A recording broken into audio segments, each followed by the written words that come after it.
तुझे नाले ते खैरात कई वई, तुझे नाले ते खैर कयो वियो, तुझो जिक्र कयो वियो। ये सब बाना उन में शरीक थिया। मौला असां सभिनी जी हाज़िरी पंहिंजे बारगाह में क़बूल कर। उन बाने जे रूह खे राहत पहुचा, उन जी कब्र खे रोशन मुनव्वर ऐं कुशादो फरमा, उन जे दर्जन खे बुलंद फरमा। इलाल आलमीन कुरान करीम जे 75 ख़त्मनि जो अजर ऐं सवाब, 3 लख दुरूद ऐं सलामनि जो अजर ऐं सवाब,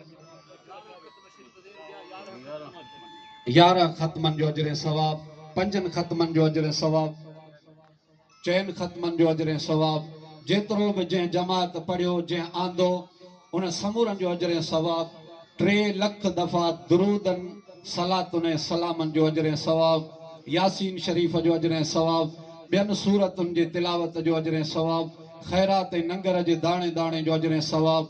मुंहिंजा मौला तुंहिंजे महबूब सल्लल्लाहु अलैहि वसल्लम जे पाक हुज़ूर में तोहफ़तन, हदियतन, अक़ीदतन, नज़रानन पेश कयूं था, क़बूल फरमा। हुज़ूर जे वालिदैन करीमैन 1,24,000 कमोबेश अंबिया मुरसलीन असहाबन, चैन यारन, अहल बैतन, पंजतन पाकन, अज़वाजे मुतहरा, ताबीन, तबो ताबीन, शहीदन, वलियन, गौसन, मोमिनन, मोमिनाणन जे पाक रूहन के बख्शूं था, क़बूल फरमा। बिलखुसूस पीरन जे पीर दिलबर दस्तगीर सैयदना मुर्शिदना हुजूर गौसे आजम सैयदना अब्दुल कादिर जीलानी रदी अल्लाह अन्हु जे पाक दरबार में पेश कयूं था, क़बूल फरमा।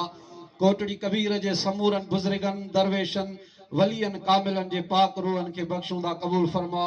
बिलखुसूस मरहूम मगफूर रईस अली गुल खान जरवार जे पाक रूह के बख्शूं था, क़बूल फरमा।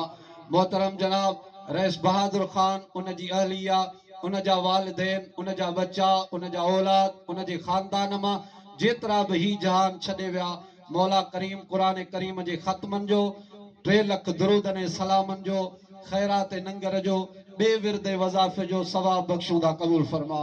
इलाही तुंहिंजो बानो तुंहिंजे हुज़ूर में हाज़िर थियो, उन जी बख़्शिश मग़फ़िरत फरमा, उन जे रूह खे राहत पहुचा, उन जी मज़ार खे रोशन मुनव्वर ऐं कुशादो फरमा, उन्हनि जे बचनि जो ई ख़ैर पंहिंजी बारगाह में क़बूल फरमा।